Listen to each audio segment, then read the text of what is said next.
বাংলাদেশে নির্বাচন আয়োজনের প্রস্তুতির ঘোষণা আর গুম খুনের তদন্তে অন্তর্বর্তী সরকারের পদক্ষেপকে স্বাগত জানিয়েছে যুক্তরাষ্ট্র। এছাড়া শেখ হাসিনার বক্তব্যে নিষেধাজ্ঞার প্রশ্ন সচেতনে এড়িয়ে গেছেন মার্কিন পররাষ্ট্র দপ্তরের মুখপাত্র।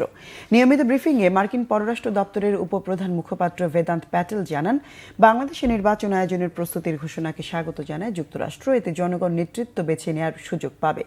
নির্বাচনের সময় নির্ধারণ অব্যাহত পর্যবেক্ষণে থাকবে উল্লেখ করে বেদান্ত আরও জানান, পুরো প্রক্রিয়া জুড়ে আইনি শাসন আর গণতান্ত্রিক মূলনীতির বাস্তবায়নকে উৎসাহিত করবে যুক্তরাষ্ট্র।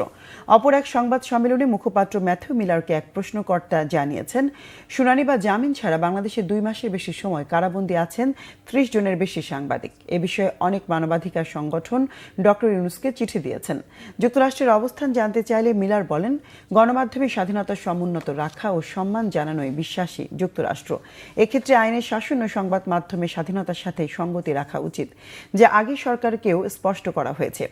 বাংলাদেশের মানচিত্র নিয়ে অন্তর্বর্তী সরকারের উপদেষ্টা মাহফুজ আলমের আলোচিত ফেসবুক পোস্ট আর শেখ হাসিনার বক্তব্য প্রচারে নিষেধাজ্ঞার বিষয়ে জানতে চাওয়া হলে এড়িয়ে গেছেন মিলার।